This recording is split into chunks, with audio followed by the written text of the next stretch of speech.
Before we begin, thank you very much to Panda Prime Productions for joining the Patreon campaign. Thank you very much for the support. You have pitched in at the highest level, so you are free to DM me over on Patreon and send me a video request. It can be whatever you want, so long as it's not Plastic Addict or TJTV. But basically, if it is akin to the things I do on this channel, you can ask me to do something just for you. So, there you go. And anyone who pitches in at that level, you're free to do the same. I thank you very much for doing so. Now, I have been debating on doing this for a while now because, frankly, we haven't done like an episode-to-episode thing for Transformers G1. I've talked about certain episodes in the past because they stand out the most. Like we talk about what was worse, Bot or Carnage in C minor, which are regarded to be two of the worst episodes of G1 Transformers there ever were. There are other episodes in that debate, however, that might not be categorically the worst, but I would argue in some ways are even more messed up. And today we're going to be talking about one of those episodes. You might have a brief idea of which one it is by the thumbnail, but I've specifically left the name off of here just so you can be surprised. You have approximately like 10 seconds to get your guesses in on what I think the most messed up episode of G1 is before we start ranting about it. All right, time's up. Here we go. We're talking about the Core. This is an early season 2 episode done by Dennis Marks. And I kind of got curious. I decided before I critique this entire episode, let's actually kind of look and see what Dennis has done, not only in Transformers, but, in the industry as a whole. So, Dennis Marks, he was a writer for exactly 2 episodes of G1. But he also did work on Spider-Man and His Amazing Friends, Teenage Mutant Ninja Turtles, and Batman the Animated Series. He also wrote the script for Jetsons the movie. So, he was apparently head of development at Marvel Productions, but he didn't like the company didn't like him. I'm not sure how he gets a job at a company that doesn't like him, but there you go. The biggest incident, as mentioned here, is the fact that when they were attempting to make something for Mysterians, he ditched the entire story treatment and completely came up with something on his own. Which is probably why Mysterians never got off the ground as a Transformers or GoBots competitor. Now, before we get into the other Transformer episode he did, I got curious by the Batman credit, because Batman the Animated Series, that show is known for taking itself very seriously and being like very much about solid, well-crafted stories. So I went to take a look at what episodes he did. As it turns out, Dennis only wrote 1 episode for Batman. Prophecy of Doom. It's not the best named episode. It doesn't really invoke a Batman-esque story to me. And it immediately made me feel Doom, because I felt like I knew what episode this was, even though it's not a title I knew offhand. It was this episode, featuring a villain named Nostromos. Basically a Nostradamus knockoff thrown with a little bit of cult leader thrown in.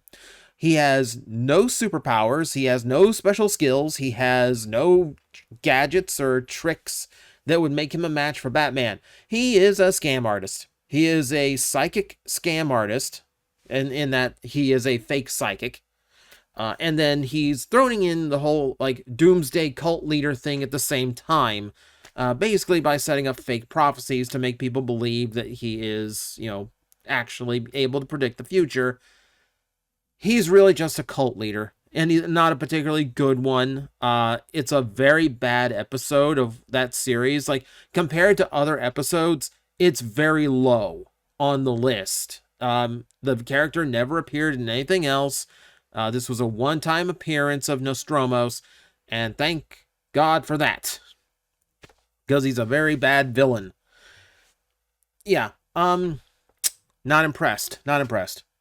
The other episode he did for Transformers was the Golden Lagoon, which is a very memorable episode and responsible for dozens of golden repaints over the years. However, I don't think Golden Lagoon is particularly well written either. It seems very heavy-handed in the anti-war message, which when you're teaching things to kids, okay, that's fine. But it does a couple things. Number one, it sets this precedent up where he really likes to end off his episodes on some kind of like pseudo-philosophical note. And it doesn't always land. It's just this weird way he has of trying to wrap up the episode in some kind of like moral to get the kids thinking type thing. But what I really think it shows of him is he likes to write in like sciencey terms without really understanding what they are. He goes for a lot of pseudoscience that is no basis in fact or reality whatsoever. For instance, Electrum, which is the whole plot point of Golden Lagoon, is just gold and silver mixed. That's it. It doesn't appear in pools on the surface of the Earth. It isn't liquid, and it isn't special. You know, Megatron, upon finding out there's Electrum out there, immediately goes, we'll be invulnerable. So he knows this is a thing. But if it's just gold and silver, raid a few mines and just have a stockpile of gold and silver you can coat yourself with before you go fight the Autobots. Just do that. Just do that. And you know it's not a particularly smartly written episode when even the Autobots, who are supposed to be smarter, know the Decepticons are coated in this stuff and still keep shooting at them. Because they want that anti-war imagery at the end where the lagoon and the field around it is completely on fire. Okay, I'm starting to think that Dennis is not a very good writer. But let's get into this episode for starters. Okay, so back to the core, back to the heart of the matter. So for starters, this is an ACOM episode. So you're going to get the typical tropes of ACOM. Out of proportion characters, scaling of characters, changing wildly even between shots. Very incorrect color palettes being thrown around with, details of the characters being in error. That weird, like, I don't know how to describe it. Just like, there's a cheap look to the animation. Like, it's not crisp. Like, it's almost fuzzy in a weird way compared to other episodes. All the ACOM episodes kind of have that weird quality to them, or they just look soft. You get, obviously things like lack of shading and lack of shine on the characters, very awkward movements. The tropes of ACOM are present all throughout the episode. It's hard to pick out a single example that works in visual. You can see it just by looking at this shot, but it's hard to like convey it without moving imagery. But just trust me, it ain't a pretty episode. No, not in the least. So, the Decepticon plot of this. The Decepticon plot is they're going to use a drill to tunnel to the core of the Earth and drain its energy. Okay? So, there's a few problems with this. They point out one in the show, and that's the whole crux of the episode is if they crack the core of the Earth, it has the potential to shake the Earth and basically blow up the entire planet. Now, scientifically, I don't know if that is accurate. I didn't check that.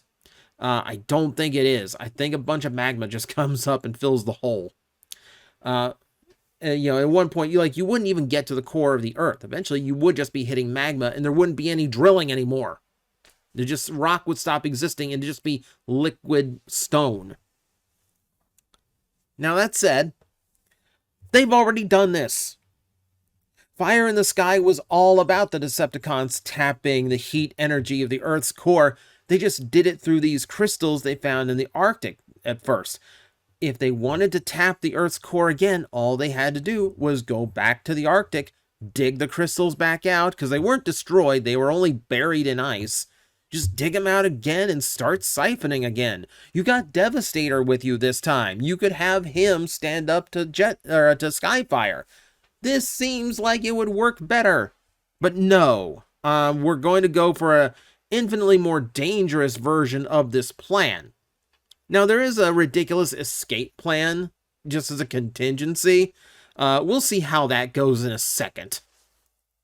Now, when it comes to like a drill that's going all the way to the Earth's core, you would probably imagine this. Like this is like, you know, one of the transport modules from Ninja Turtles, where it's basically just a tank with a big drill, right? Completely autonomous, you know, pilotable, programmable. You can just, you know, send it wherever underground. You know, that's the whole thing. No, because ACOM is doing the animation, giant carpentry drill, giant power drill, you know, like you're putting, like you're attaching something to a wall, or like building furniture. So it's just a machine on the surface that's constantly like sending this drill downward. There is no like limit to this. It's just an infinite amount of metal producing this, and there's no explanation for this. Like, is it subspace? Because we explain everything that just appears out of nowhere in G1 subspace. But even then, you still have to actually make the drill. So let's get this right. If we've got a drill that's going to go all the way down to the Earth's core, then how far is that? Okay, that is 3,963 miles. Almost 4,000 mile long drill that has to be made, crammed into subspace, and then that subspace thing has to be hung up over your drilling site.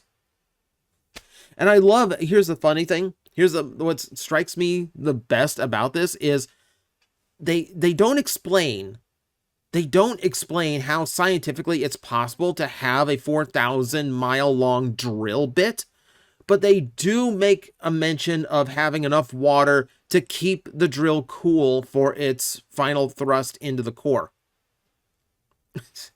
So they got that part right. That was an important detail to include, but not the rest of it, apparently. For those who want a little bit more of a visual aid, a road trip that would take you to the northwestmost point of continental United States in Washington, all the way to the southeastmost point of the United States in Key West, Florida, is 3,650 miles. So it's a drill as longer than the longest length of the United States. And this is just in a cave somewhere, by the way. It's just in a cave somewhere. Oh, but like, that's just incredibly dumb writing. No. Remember, this is messed up. What is the most messed up episode of Generation 1? And it's because of the Autobots side of the plot. Because the Autobots' idea is to use these little Dominator discs, and yes, that's the name of them, to control Devastator and forcibly make him part of the Autobots.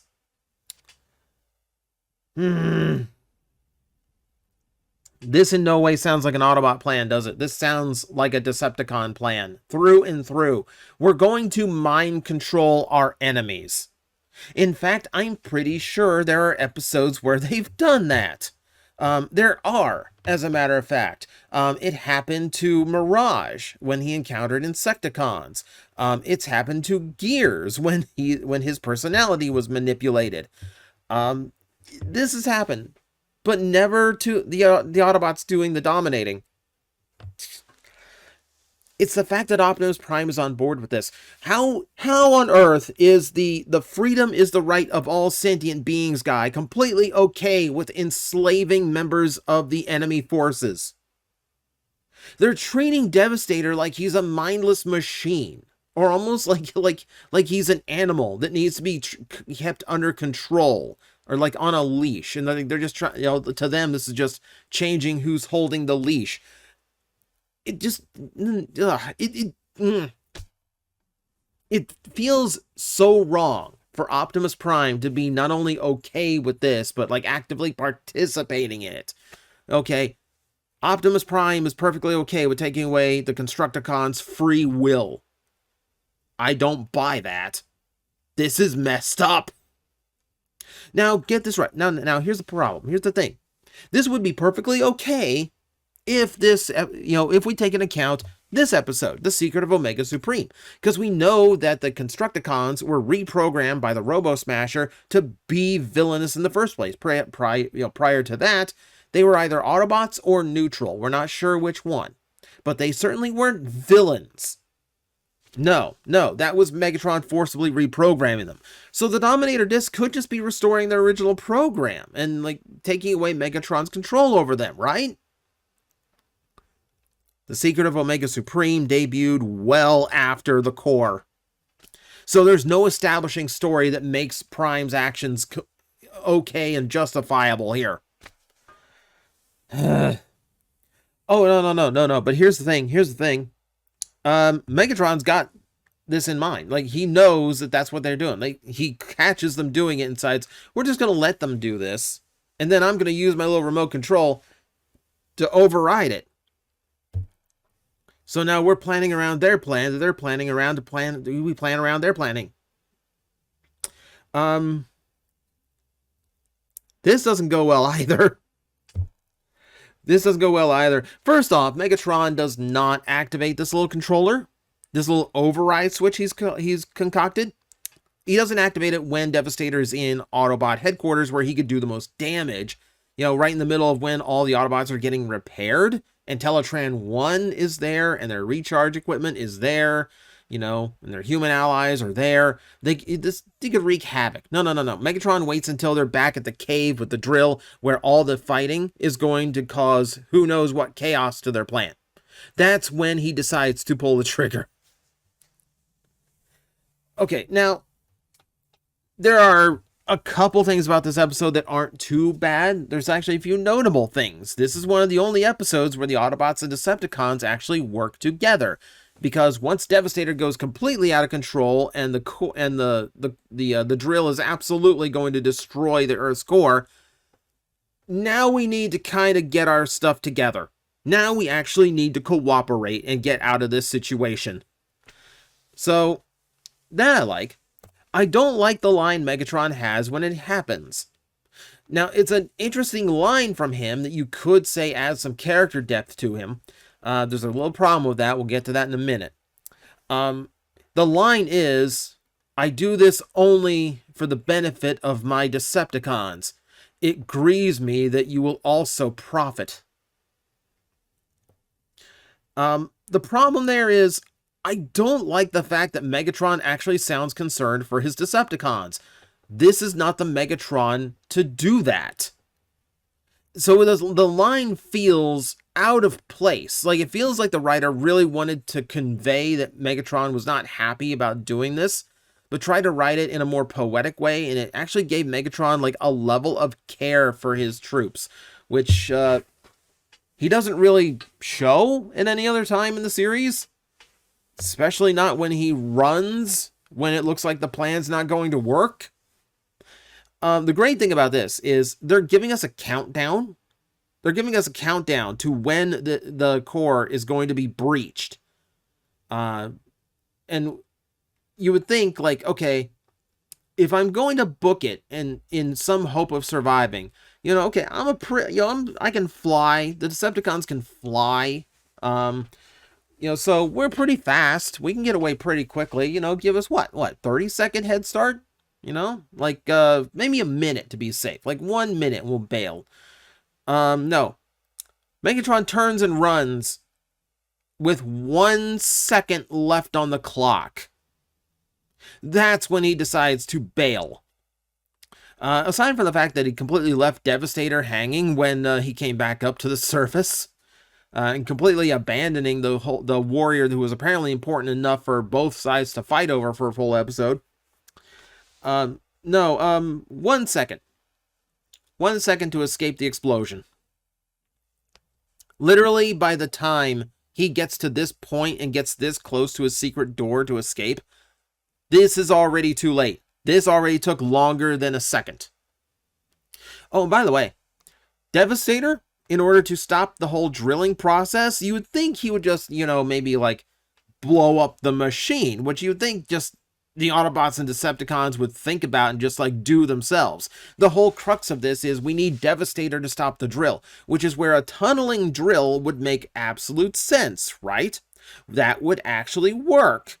Unfortunately, that is not what the animators drew. So the only, and that's not what the storyboard artist drew. So the only option now is for Devastator to combine, fly down the tunnel, and catch the tip of the drill before it hits the core.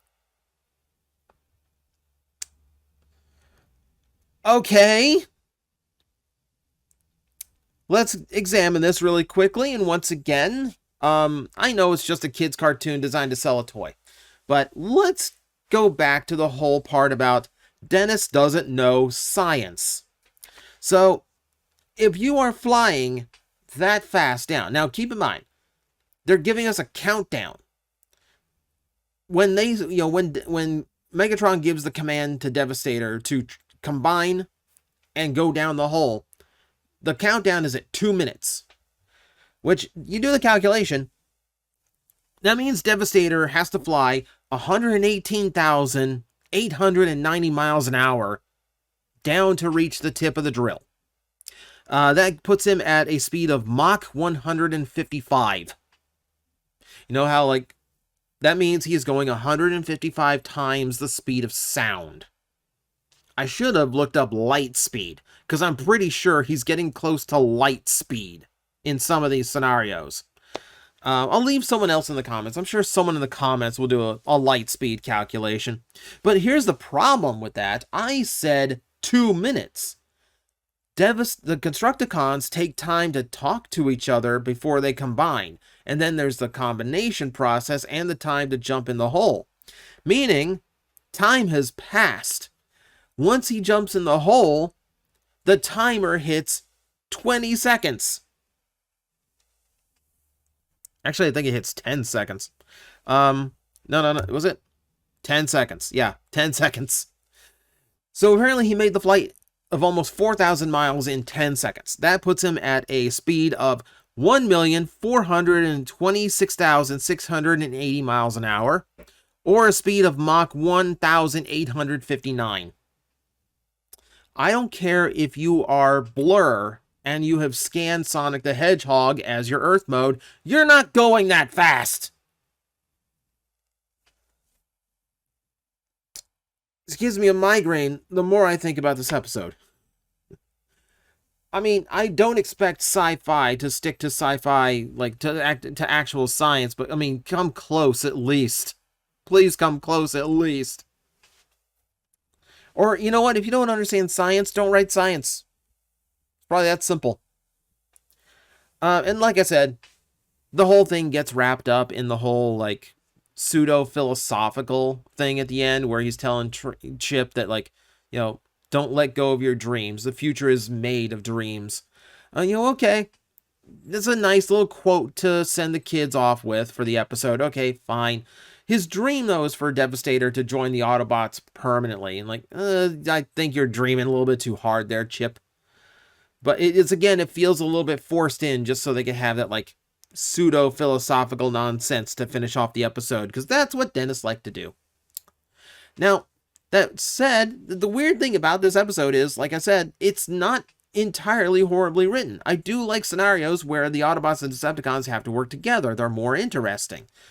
But there's also one of the very few episodes that remembers that Starscream is actually a scientist and is constantly advocating against this plan. Not out of cowardice, but out of understanding the risk-reward is not good enough for this. So, yeah, that's my take. That's my whole take on this episode. That's my one takeaway, is that there are a few little good elements.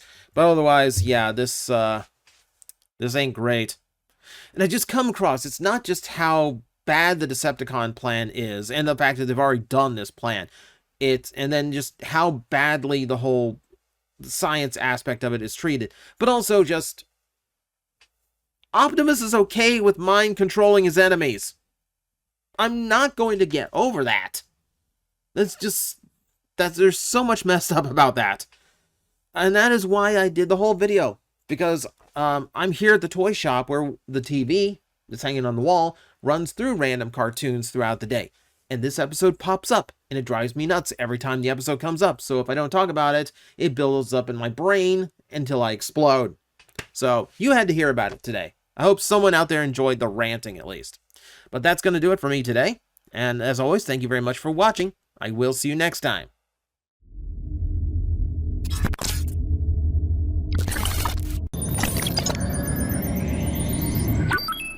Analysis complete. Adapting translators to local language. Are you out there?